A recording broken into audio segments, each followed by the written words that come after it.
this floating. What?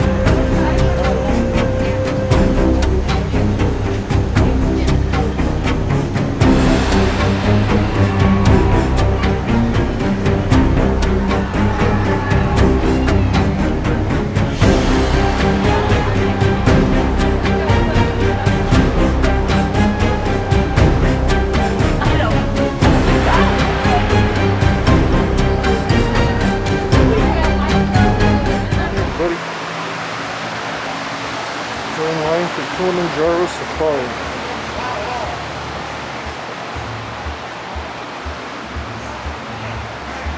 Following a little guest.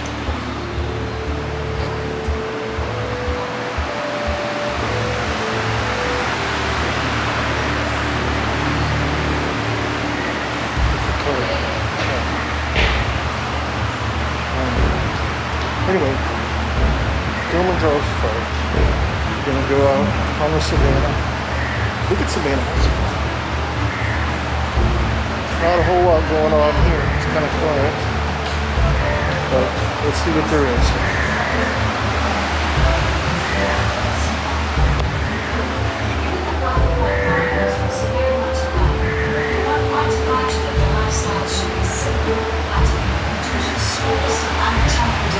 They do, in fact, need very different lines.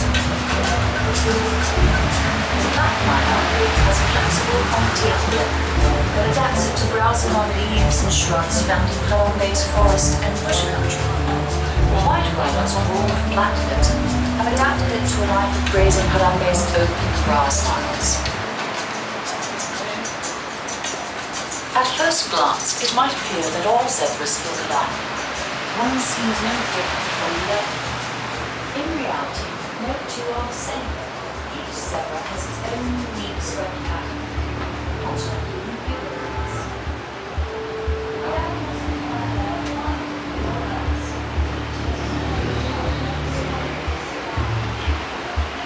That's yours.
Expanding human population is bringing with it a loss of natural habitat, threatening the very existence of our great bridges. Sadly, even the Before we head on out, quick reminder, remain fully seated. Keep those hands, arms, and feet inside at all times. You are also required to keep that face covering on fully and properly throughout the entire safari. That does mean up over the nose and fully covering the mouth. We're going to hold here for just a moment, wait on clearance from your reservoir. Look at that in just a second, then we'll be underway.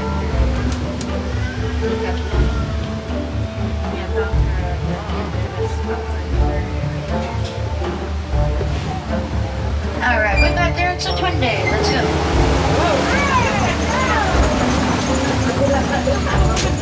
This first part of the reserve that we're heading into here is called the Little Ituri Forest. Now, animals here in the forest are known for their natural colorings and markings, which help them with blending in with all these trees. A lot of times we've got to really look for these animals here. Over to the right though, not too hard to spot, that is an okapi. Now the okapi looks like it's related to a zebra since it has stripes around its legs, but it's not a zebra relative at all. That is the only living relative of the giraffe. Okapis are generally very reclusive, and because of that, they were not discovered by Westerners until 1901. Prior to that time, they were thought by some to be a mythical creature because it was so difficult to prove their existence.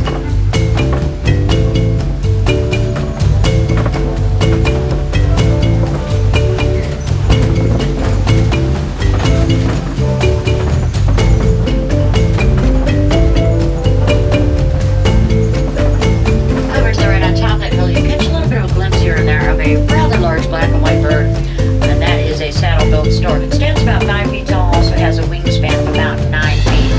Not the best view of that stork, but I might be able to see it a little bit better on the other side of this hill.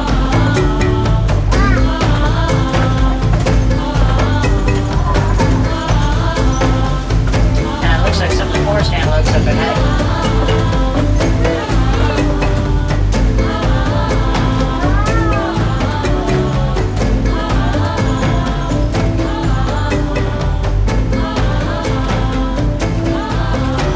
To the right are greater kudus. They are the largest of the forest antelopes. Those are females there. Females are generally found in small groups. And that species, females do not have any horns, only the males do.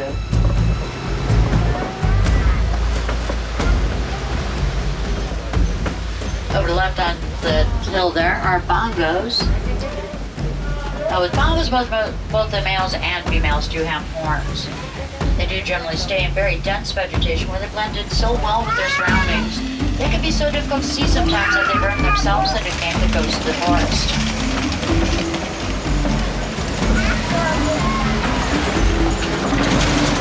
We're heading in the direction of the Sabi River, so we'll stop over this way and see what's going on. Usually anywhere where there is a source of water, a pretty good spot to look for animals.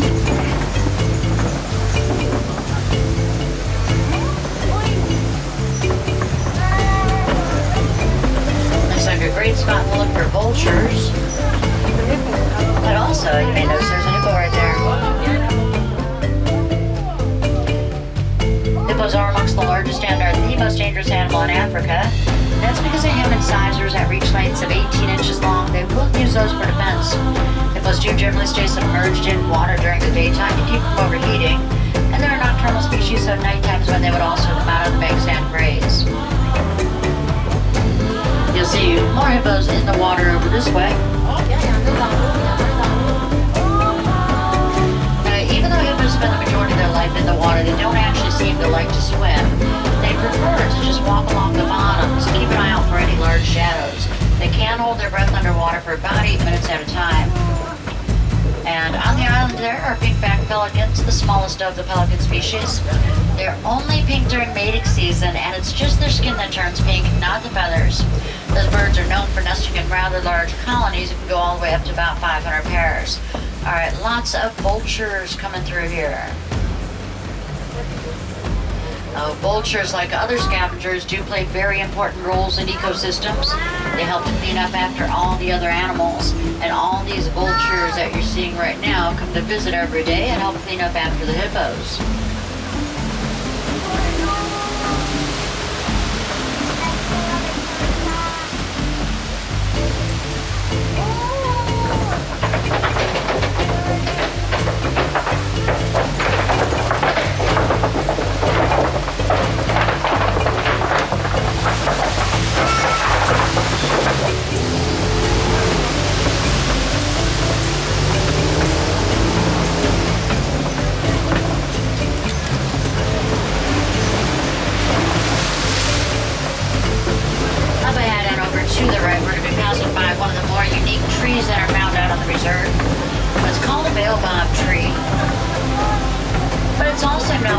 Upside down tree. And that's That's because it looks like it has its roots coming right on the top. But it's actually just leafless right now. It remains that way for about 9 months out of the year in order to conserve water and energy. We're going to go for a change of scenery here as we head into a different ecosystem.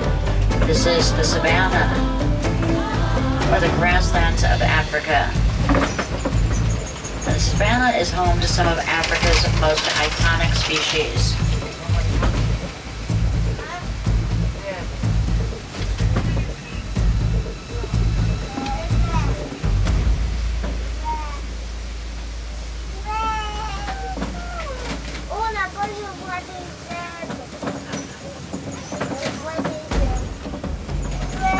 Alright, those zebras that you're seeing up ahead are Hartmann's mountain zebras. And you can tell that zebra species from other zebra species by the pattern of their stripes. They've got very narrow stripes through most of their body, except for the rear quarters where they have very broad stripes. And they're also the only zebra species with a dewlap, a little flap of skin that hangs down from their neck there. That helps them with regulating their body temperature. There is no swapping of seats. No swapping seats, please. You got the better side, dude. Stay where you're at. Well, possibly better side. The animals can be wherever they want to be.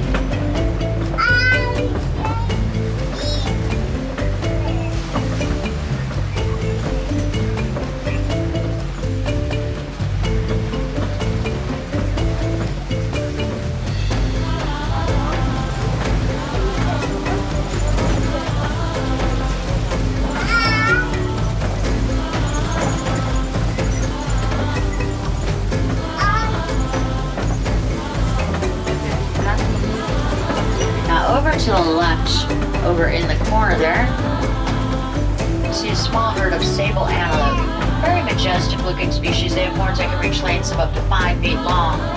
They can use those horns one of two ways. If they put their head forward, they become quite formidable weapons. But also if they tilt their head backwards, those horns do serve as a sort of a shield to protect them a little bit from any predators that may attack from the rear. Those are female sables right there. Females have reddish brownish coats. Males tend to have more of a dark brown, almost even blackish colored coat. Another look at the Hartmann's mountain zebra there. And also, cute little antelope sort of laying down all over the reserve here right now. The one with the dark stripe down its side. Those are springbok. And springbok get their name from their ability to spring straight up in the air repeatedly about 6 to 8 feet. They can also leap forward about 13 feet in just one jump.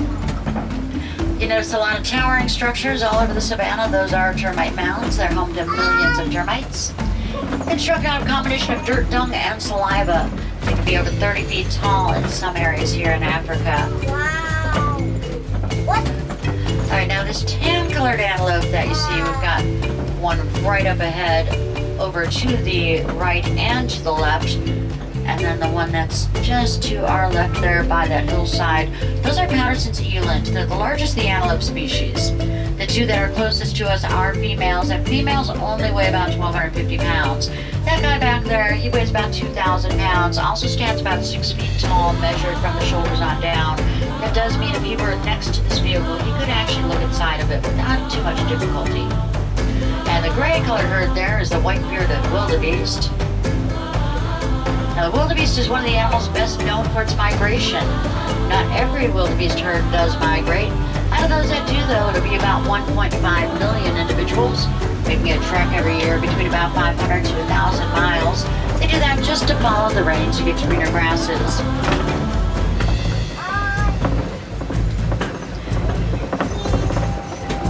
Another of the Hartmann's mountain zebras to the right, checking out the wardens there.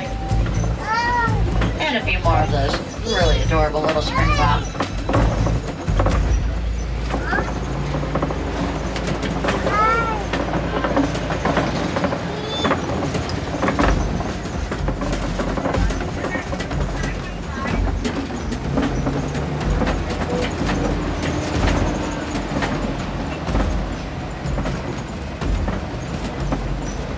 Up ahead are Ankole cattle. And they're also known as the Watusi cattle, after the Watusi tribe, which first domesticated them about 2,000 years ago. They're the only domesticated species that's found out on the reserve because they are generally found living side by side with wildlife, grazing right alongside them. So they are right at home out here with all the other animals. Now the horns on those cattle reach lengths of 3 to 4 feet each. And because their blood vessels run throughout those horns, it acts as a cooling system for the cattle.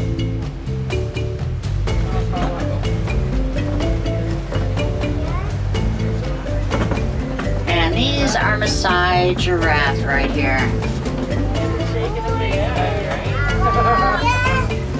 Now you can see some juvenile giraffes in here. When they're first born, they're about 6 feet tall.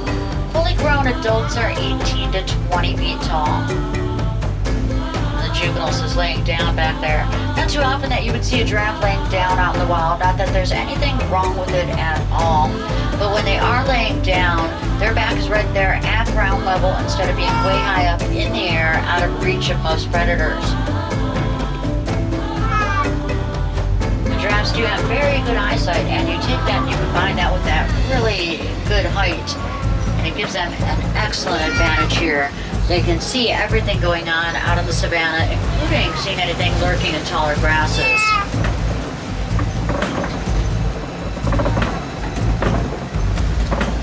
Keep an eye out over to the left. We're going to be looking for a troop of mandrills that likes to hang out in the area. And mandrills are the largest of the monkey species. Males have bright blue and red markings, sort of like Rafiki. The brightest one would be the dominant male. Looks like some activity in the very far corner. They can be a little bit of a shy species. They do often hide out in the bushes and the trees, behind the rocks. But they're also one of the few species besides humans that will smile at each other socially, even baring their teeth just like we do. And it can be a friendly gesture, not necessarily a threat or a challenge like it is with most species. Looks like they're going to stay hidden in that corner over there.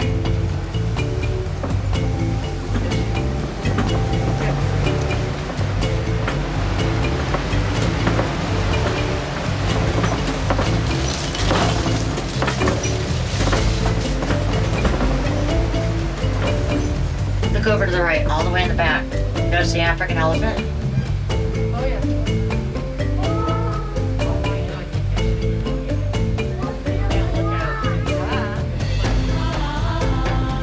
Now, both male and female African elephants do have tusks, and herds are made up of females and juveniles.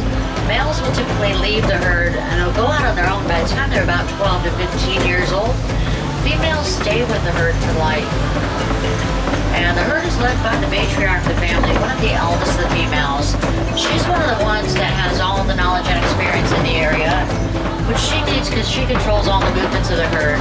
And then she takes her knowledge, she passes it down to her offspring, and continues on down throughout the generations. So really, a herd of elephants does have the ability to know the whole history of the lands of Africa if that herd has been around long enough.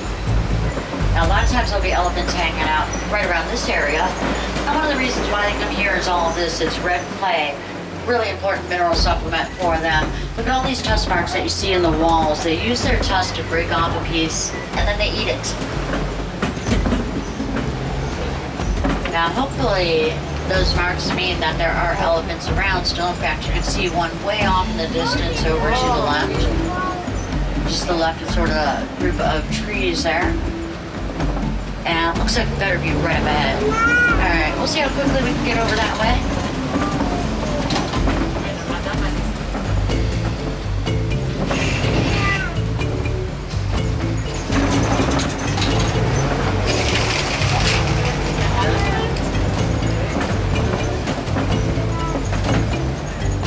Should be hopefully once we go around the next turn that we've got a good view of elephants if this works out.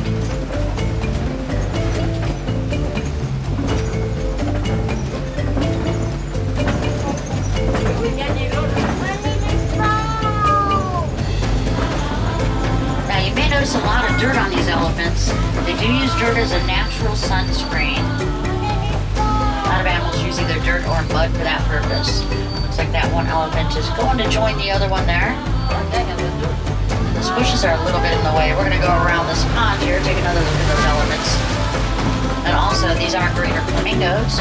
And the greater flamingo is not only the largest of the flamingo species, but also the palest pink.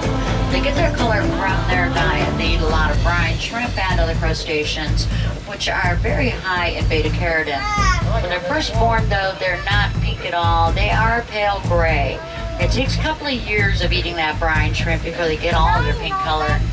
You see quite a few gray flamingos there. Those ones hatched out on that island earlier this spring. So they're a few months old now.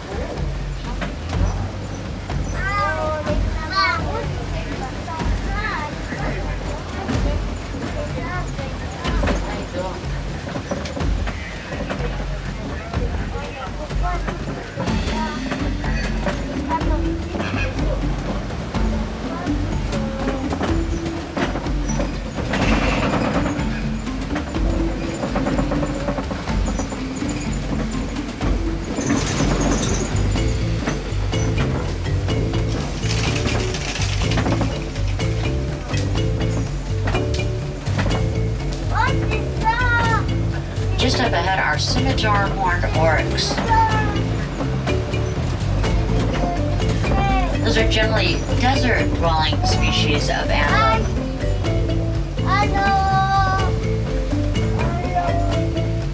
And they are critically endangered. In fact, they were even declared extinct in the wild.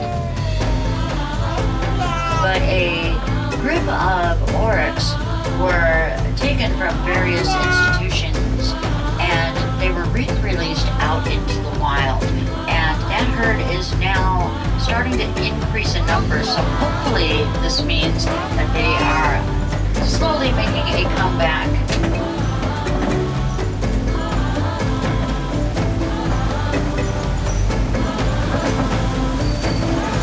Alright, we are entering into cheetah territory. And check out those cheetahs right there. Those oryx that I just mentioned, it's a male and two females. And the male's been around for a while, but he found himself two new girls. So all the other animals around here are really sort of curious about those girls also, since it's an animal they're not familiar with. And those cheetahs are a little bit curious too. Curiosity, of course, and cats seem to go together. The cheetahs are the fastest land mammal. They can reach speeds of 60 miles an hour in only 3 seconds. They can only sustain that for a couple hundred yards. A few things really unique about cheetahs. They are the only cat with non-retractable claws, and that lets them keep really good traction while running so fast. They do hunt during the daytime. They track their prey by sight. They do have very good vision. And cheetahs are also the only ones out of all the big cats that can purr.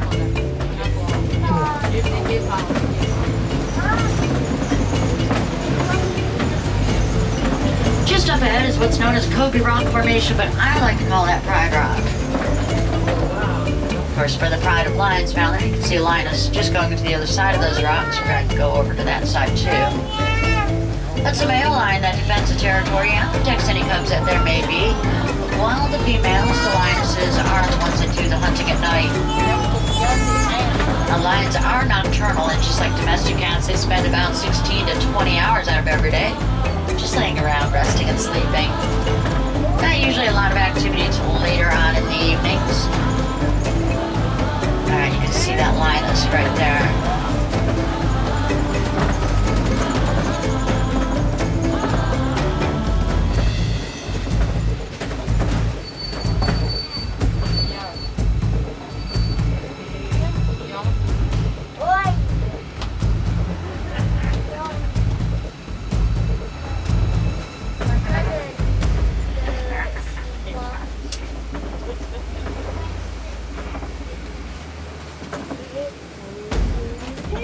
Most likely the lion and the other lioness may be at the base of those rocks that are just out of our view. Because she's definitely not alone up there.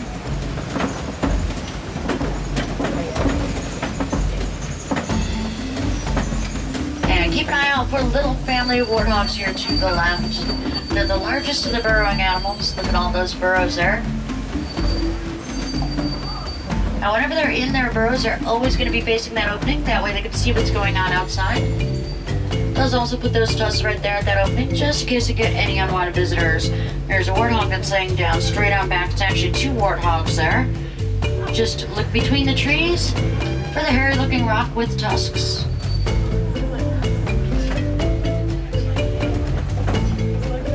They do blend in very well. Like I said, they look like hairy-looking rocks.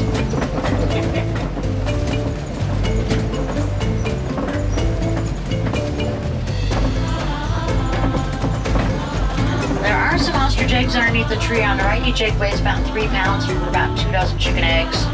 Now I know you guys always want to see the ostrich eggs, but I want you to look past these ostrich eggs as I'm going around the turn here, because there are white rhinos that are sort of tucked behind those bushes there. You may be able to see it, you may not. I see just the horns. So keep an eye out just sort of behind the bushes there. Now white rhinos are fairly social, so usually found in small groups. They do weigh upwards of about 5,000 pounds. Sort of hiding out in the shady area there.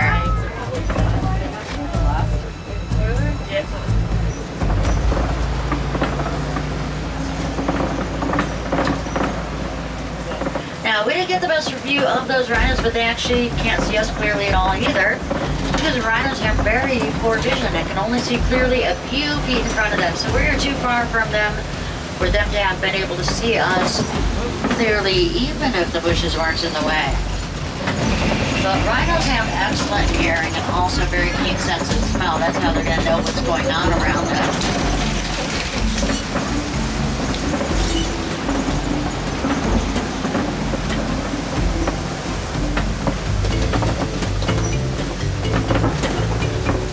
We've got a brand new warden's post here. It's just signaling to us that we have reached the end of the reserve, and we are now heading back to the village of Harambe. Now, while you're here in town, if you have not yet done so, you may want to check out the Gorilla Falls Exploration Trail. Lots of animals to see that way. But also don't forget about hopping on that Wildlife Express train over to Rafiki's Planet Watch, because there are a lot of really cool animals over that way as well. And over at Rafiki's, it's a little bit more of an educational type experience. So you'll learn a little bit more about the animals and the perils that they face in just day-to-day living. And also what we are doing to take care of these animals, not just the animals that are directly in our care, but also to take care of animals all over the world. One of the best ways to help out with that is to make a contribution to Disney Conservation Fund. Disney will actually match that dollar for dollar. You can do that at any of the merchants, and also like the service food places. A lot of folks there would be happy to take that contribution. But also, a little bit easier once you leave here. Remember, always reduce, reuse, recycle, and repurpose. Let's keep things out of landfills, out of waterways, keep hazardous things away from animals, and then when we go to make these things again, if we're starting with recycled materials, means we're taking less from the environment, which means more animals are keeping their homes. If there's any wilderness explorers on board you do need to know, you're traveling on the Simba 1. And once again, my name is Luann. It's been my pleasure being your safari guide. Thanks for joining me out here and here in Harambe. We don't like to say goodbye to our friends. That is just a little too final. Instead, we say Kwaharini, which means go well. So Kwaharini, everyone, go well, go wild, and go and make a difference out there.